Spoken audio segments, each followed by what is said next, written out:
Hey guys, welcome back to my channel. Please let me know if you like this new setup. It took a lot of time to actually set it this way, but I'm hoping that you guys like it. So please let me know in the comments down below if you like this new setup.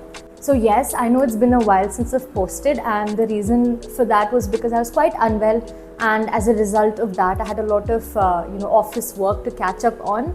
So I really was not able to articulate my whole schedule, but now I'm back and I'm really happy.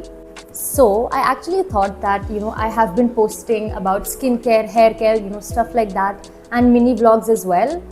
But the one thing that I still haven't touched up upon are topics which I have a little bit of experience in, like experience in navigating through these topics. So yes, today's video is going to be one of those topics, and I really hope that I'm able to help you out with it. Today's topic is small habits that helped me save more money. So let me give you a run through, or like sort of a background. I was always a person who spent more than I needed to on certain things. For example, if in the back of my mind I set around okay, I'll buy clothes for 5,000 this month, but I would always end up going overboard by at least like 1,000 rupees. And the thing with that is, it might not seem like a big problem once or twice, but it actually becomes a pattern. And then every time you go on these like shopping sprees, or even to buy something in particular, you end up buying more articles than you need, or you end up spending more money. So that is something that I have actually dealt with. I know it's not like a disease, it sounds like one, but it's not. But yeah, it does take time to kind of let that habit go, and it's like a whole circle. It's gonna take a while, and it's not instant at all. Especially when you're in your early 20s and you're done with college and you start working and you finally have some money to yourself. That's when you actually end up spiraling out of control more. At least that's how it was for me.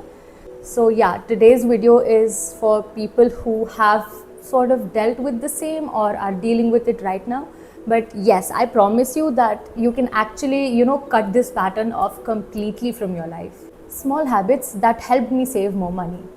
And yes, this video is going to be more beneficial for you if you are in your late teens, like if you're 18, 19, something like that, or your early 20s, because that's kind of the age gap where we are not that literate when it comes to our finances. So let's get right into it. So the first habit is, don't spend too much on coffee. Yes, I know the world runs on chai and coffee, and I was a person who used to probably visit cafes and go on like coffee runs quite often, almost as much as thrice a week. Which, if you do the math, if you're spending about 300 rupees on one coffee, I'm pretty sure it's more than that I have spent. You have coffee, you have a nice time, I get it, everybody loves it. And I myself, if you've been following me on Instagram, I love taking pictures and videos of these kind of places, and I've always been plastering my entire Instagram with these images.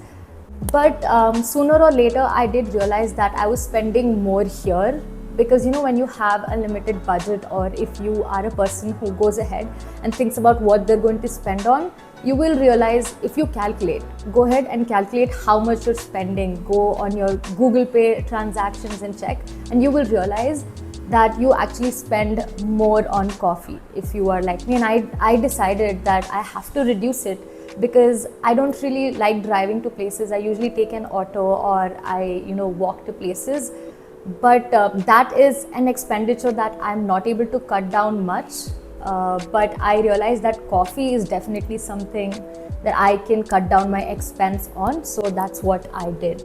Spending almost 3,500 to 4,000 on coffee is way too much. Like, I don't think anybody should be doing it, no matter how much money they probably have. Get free coffee at work, just please have that instead. Once I calculated, I was actually pretty least to say I was pretty annoyed at myself that I'm spending so much amount on just coffee.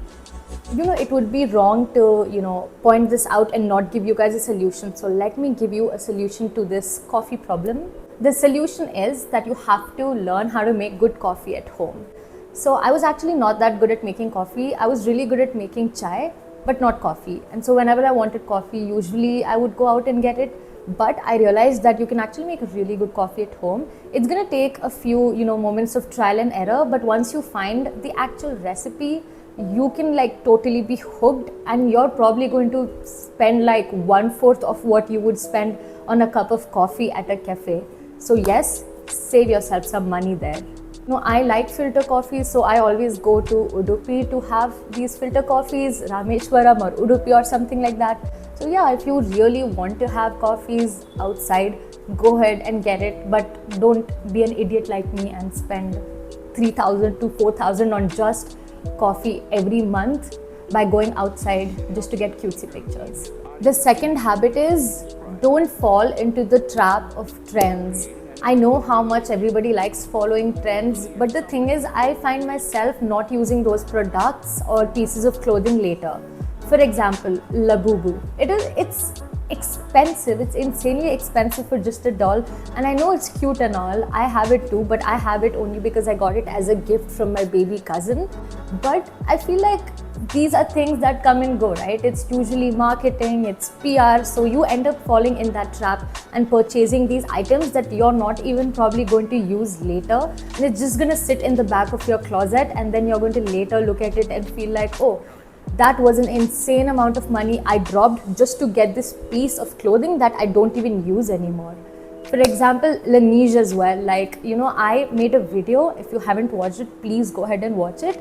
And after that, I just continued using my normal lip balms, and the Laneige was also there. I am using it, but it's not like, I don't feel that cool about it. I don't feel that, thing that, oh my god, I'm using something trendy. It's just something I got, and now it's just a part of the other lip balms. So it's just a lip balm to me now. Then I also saw this trend, butter yellow is the color of the season. And I usually do not like the color yellow, even though I think butter yellow does look good on me.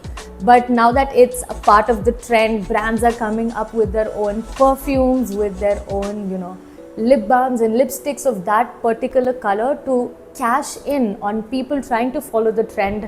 But please don't fall for trends, because you will end up wasting more money than you need to.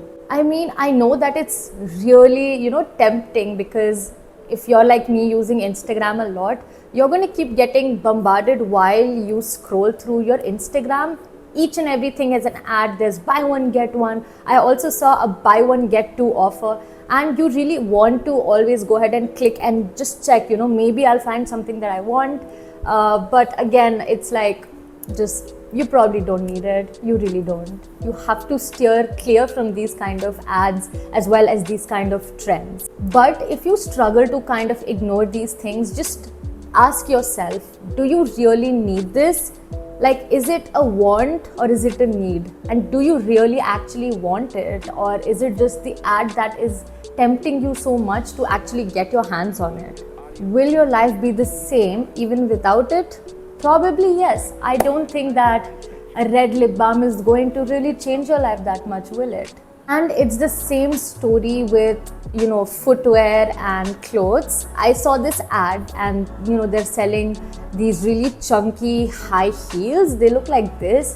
Of course, they look really cool, and I am a person who doesn't wear heels very often. When I do wear heels, it's usually with ethnic wear or with dresses. And I usually don't wear pointed heels because it's just not that comfortable for me to wear and walk around for too long. So yes, avoid spending money on things that are trendy and will come and go just like the wind, and nobody's going to remember about it later. Nobody's going to, talk about it later. So please avoid and be easy on your wallet. Third point is, don't use subscriptions. Now, I know everybody watches Netflix, Prime, but do you really need Netflix, Prime, Hotstar, Hulu, all of that? I mean, come on, if you have that much time on your fingers, you really need a hobby. Like, you may think that it's a small amount that's getting deducted from your account every month because, they have these auto pay options, which means that once your card is in there, they will automatically deduct the amount every month, and you do not have to do it manually, which sounds great. It sounds like, okay, yeah, I don't have to care about it. Khud se ho jayega ye. But the problem with that is, even if you have gone 1 month without, let's say, watching Netflix, and the amount is deducted, because most people actually forget that they have so many subscriptions. And even if it's a small amount, it is getting deducted and you haven't used that platform for a whole month. So it is somewhat wasteful. If you actually go in there and check, you would be surprised that a lot of money is getting deducted just in subscriptions from your account. Please make sure that you aren't paying for a subscription that you don't need, even if it's a small amount, because definitely it would go a long way. Even a small amount is still going to help you save money. Fourth point and the last part of this video is don't buy things that you already have. Allow me to explain. Example, I'm a skincare fanatic, okay? I loved everything about skincare and also hair care, so I ended up buying too many products. So suddenly I have like 3 face washes, and if you think about it, if I have 3 face washes, all of which can work till I guess about 2027 is their expiration date. So now imagine I have 3 whole tubes and about 2 years to go. Even if I use it twice or let's say even thrice a day, it's not going to get over and I'm going to end up wasting the product. And what happens is every time you look at an ad and you're tempted to buy something, you end up buying it and now boom, you have 4 face washes for no reason. Don't buy things that you already have. Otherwise your mom's going to scold you and you don't want that. And also, what are you going to do with so many things of the same type? Like I said, I shouldn't be pointing out a problem without giving you a solution. So the solution to this is buy smaller packages. By what I mean is, if you want to try something, don't go and buy the 150 ml pack or the bigger pack. Buy the smaller pack if it's available and see if you like it. The way I controlled this situation is, if I'm scrolling and I see a shampoo, I just go to my bathroom and I'm like, I already have 2 shampoos and 2 conditioners and I really do not need more. And then I just report the ad and continue scrolling, and that's what you should be doing actually. This way you're going to end up, minimizing waste and you're also going to save money. So yes, let me know if you want me to make a part 2 on this, because I definitely have more points. These are 4 things that I did and immediately I was able to save a lot more. You might think that, is this even going to, help you save a considerable amount of money? But trust me, it will. Don't follow all 4 of these together. Follow it one by one. Maybe month 1, just start by, making your own coffee and spending lesser and lesser. Reduce it before you quit it completely, and it's actually going to help you. That's all for this video, guys. Please let me know if you like this video and if you like my setup. I really hope that you guys like my setup, because इसमें बहुत मेहनत लगी है. I had to wait to make sure that everybody's done with all their things at home, because I am seated in my living room right now. So please let me know if you guys like this new setup and if I should continue with this setup. And please let me know what you think about this video. Do let me know if you want a part 2 on this video. And yes, please take care. Like, share and subscribe to my channel. See you guys in the next one. Bye. Take care.